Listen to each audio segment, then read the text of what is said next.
How to control blood sugar while eating what you love.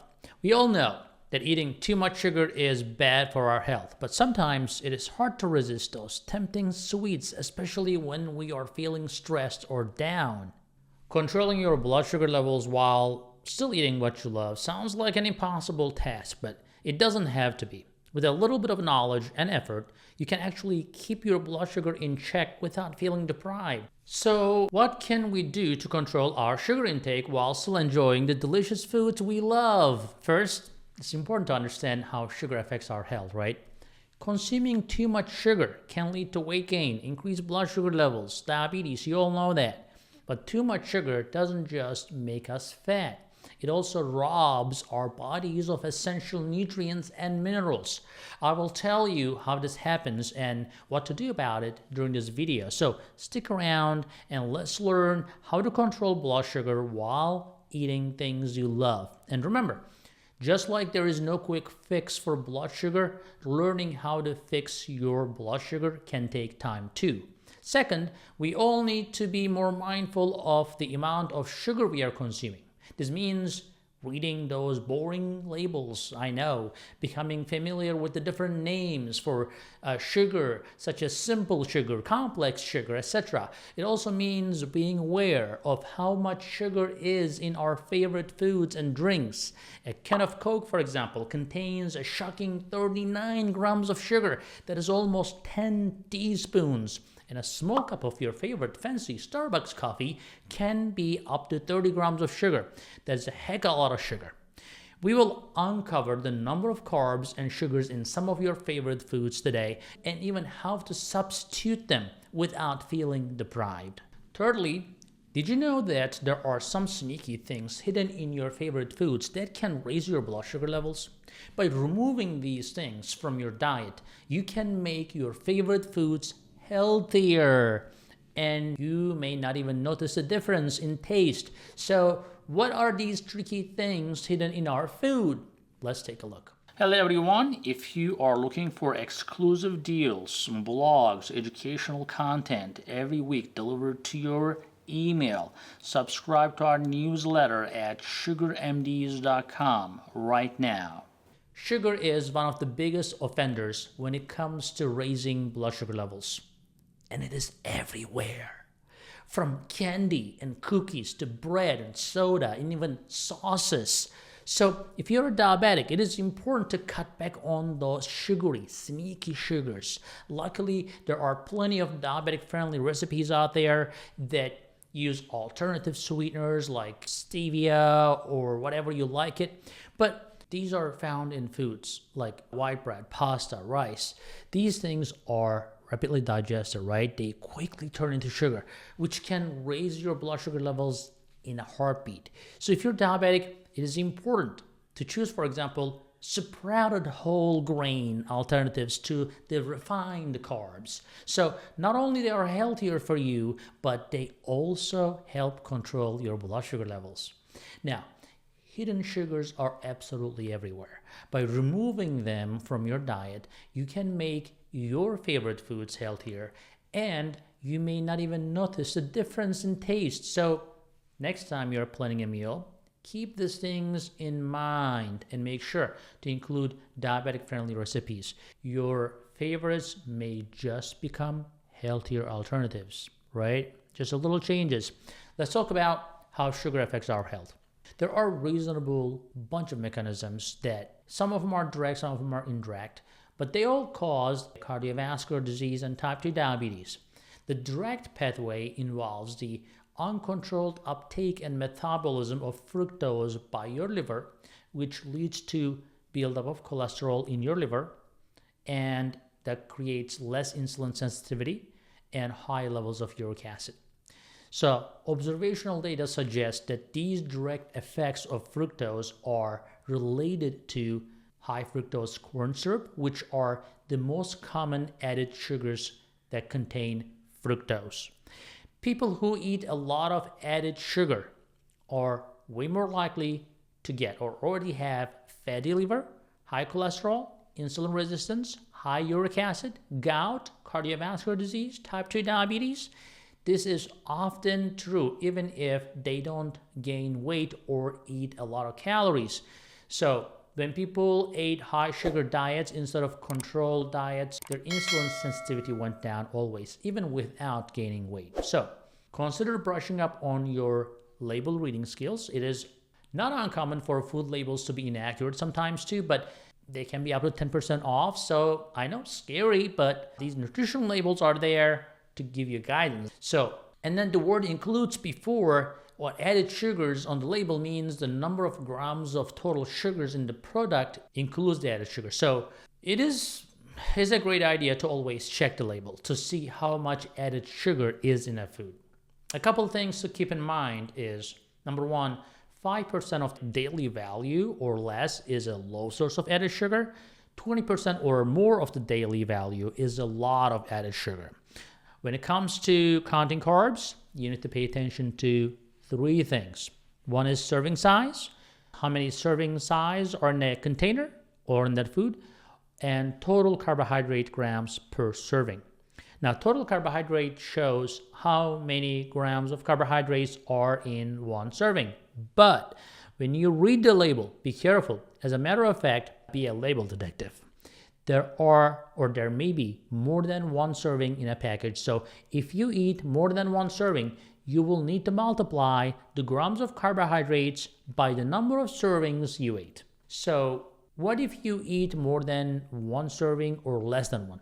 Let's try a label here. For example, 90 grams, if you're weighing the product, a total amount of carbs in that is, for example, 30 grams. Having 6 pieces is 2 servings. You would get total of 60 grams of carbs, which is one serving has 30 grams. So if you're having 2, that's 60 grams of carbs. Or if you only ate one piece, you would only get like 10 grams of carbohydrate. So if 3 pieces add up to 3 total carbs, then each piece will have 10 grams of carbs, right? So on the nutrition facts label, the grams of dietary fiber are already counted as part of total carbohydrate count. However, because fiber is a type of carbohydrate that your body cannot break down, it doesn't necessarily raise your blood sugar levels. So that's why we always recommend high fiber food. You can take the grams of fiber out of the total amount of carbs if you want to be exact on your carbs, but the fiber is your friend, my friend. So for more than one reason. When you look at the food label, the sugars are already counted as the total amount of carbs or included in the total amount of carbs, so you don't have to count them separately. So the grams of sugar listed include both sugars that come naturally, like from fruit or milk, and sugars that are added. So when they say sugar, sugar is sugar, right? So sugar alcohols may also be listed under total carbohydrate as well on some nutrition fact labels. Sugar alcohols can be found in foods that say sugar-free or no sugar added on the label, but don't be fooled. Sugar alcohols are still a type of carbohydrate, and they still affect your blood sugar levels, even if not as much, but still they do. Usually, carbs count for about half of the sugar alcohol. Last but not least, we will talk about sneaky things in our food that causes high blood sugar. So a couple of things that we didn't talk about. Coffee. The more caffeine you drink, the less likely it is that you'll get type 2 diabetes. In a study that was published in a journal of diabetology, people who drank at least one more cup of coffee every day saw their risk of type 2 diabetes drop by 11% over a 4-year period. So there's nothing wrong with coffee, especially if it is a black coffee, it's a win. But what can cause a blood sugar problem is all about what is in that coffee. So adding sweeteners, creamers, and other flavorings can increase the amount of added sugar, which can cause or increase your risk of being diabetic.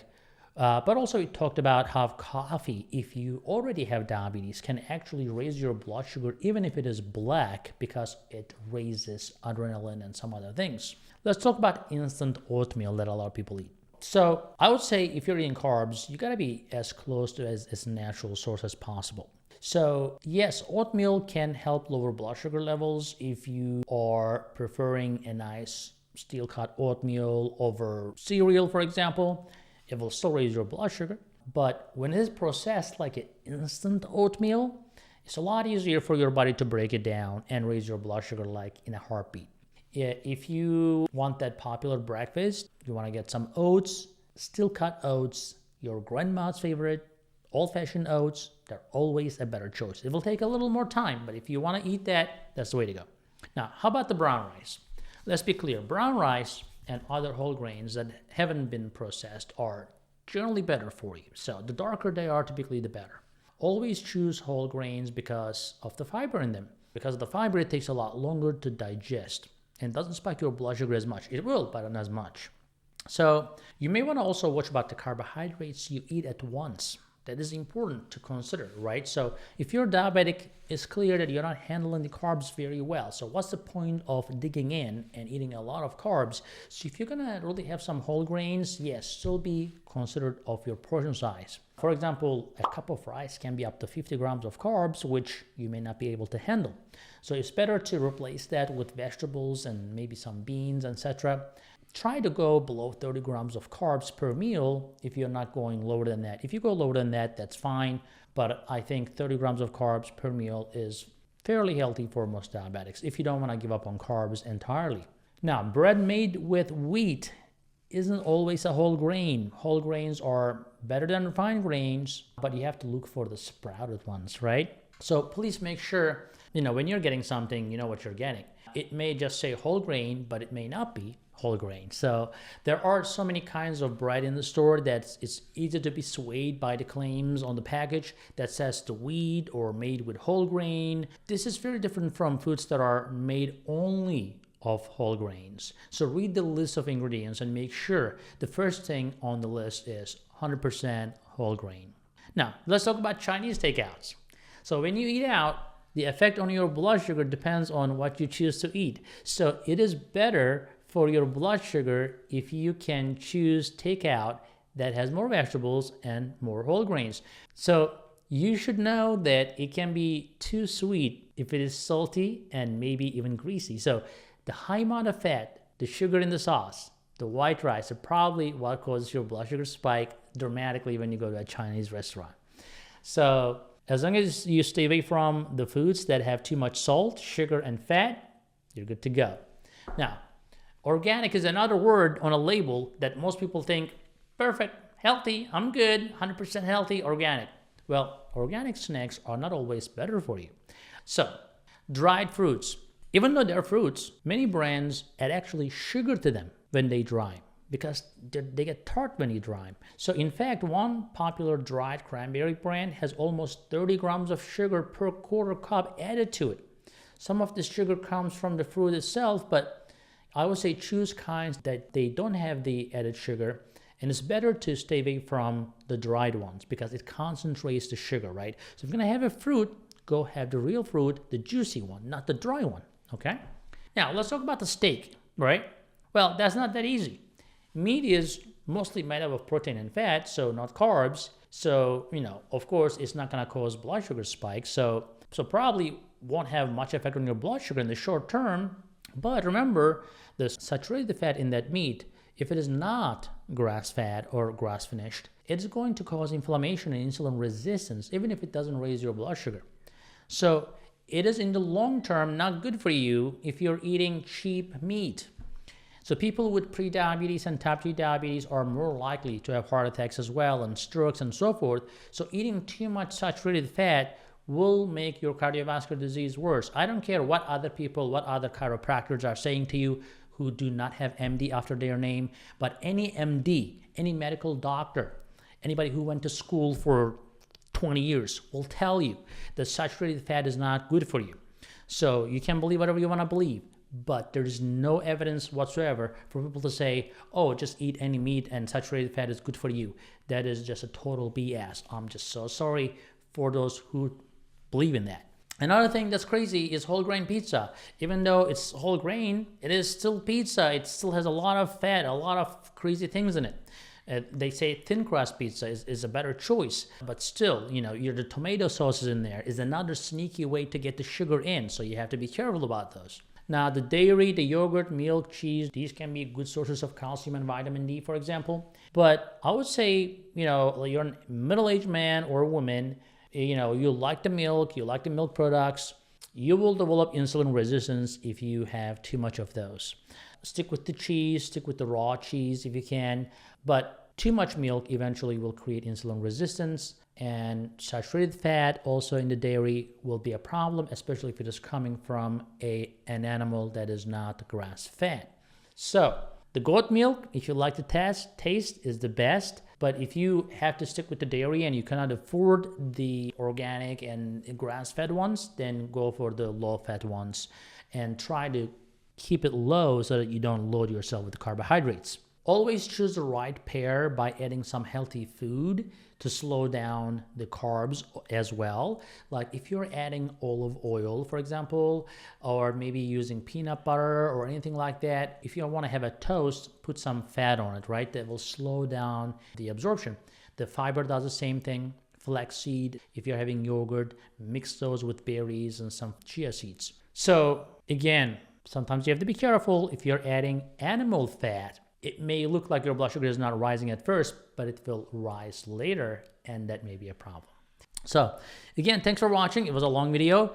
If you stuck until the end of this video, thank you very much. I really appreciate it. Give a thumbs up, share with the family and friends. I think there's some valuable information here. You like it or not, or deny it or not.